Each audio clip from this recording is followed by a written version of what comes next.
ఆనాడు బంధువులు ఇంటికొస్తే చాలు ఉన్నన్ని రోజులు పండుగే, గుండె నిండుగా సంబురమే.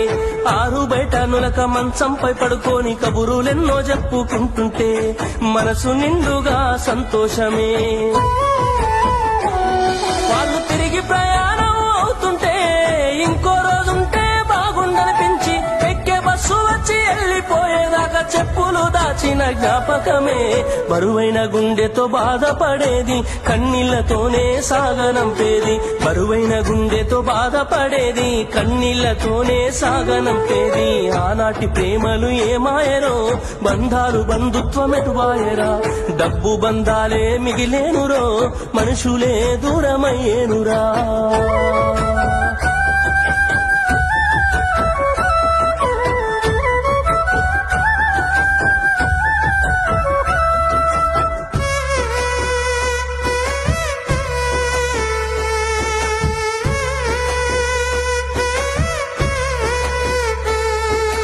రాను రాను మనిషి కొత్తదనము కోరి స్వార్థముతోనే బతుకుతుండే, విలువలన్నీ నేడు మరిచిపోయే.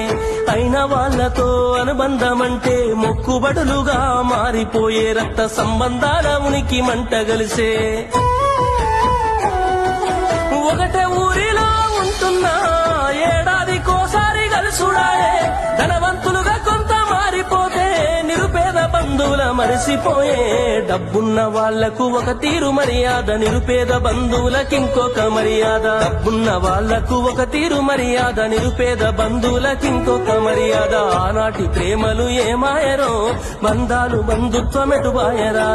ఆనాటి ప్రేమలు ఏమాయరో, బంధాలు బంధుత్వమెటువాయరా.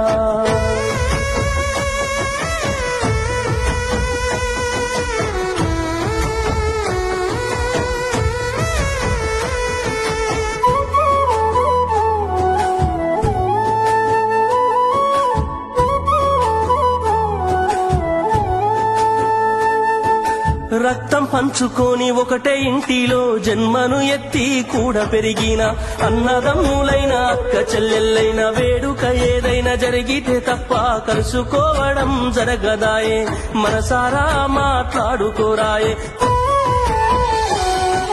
భోజనాలకు గంట ముందు వచ్చి పని ఏదో ఉందన్న సాకుతోటి మొక్కుబడిగా భోజనం అయిన వెంటనే ఉంటామంటూ వెళ్లిపోవుడాయే. కనతల్లిదండ్రులను పలకరించే తీరిక లేని సంపాదనాయే, కనతల్లిదండ్రులను పలకరించే తీరిక లేని సంపాదనాయే. ఆనాటి ప్రేమలు ఏమాయరో, బంధాలు బంధుత్వమెటువాయరా. డబ్బు బంధాలే మిగిలేనురో, మనుషులే దూరమయ్యేనురా.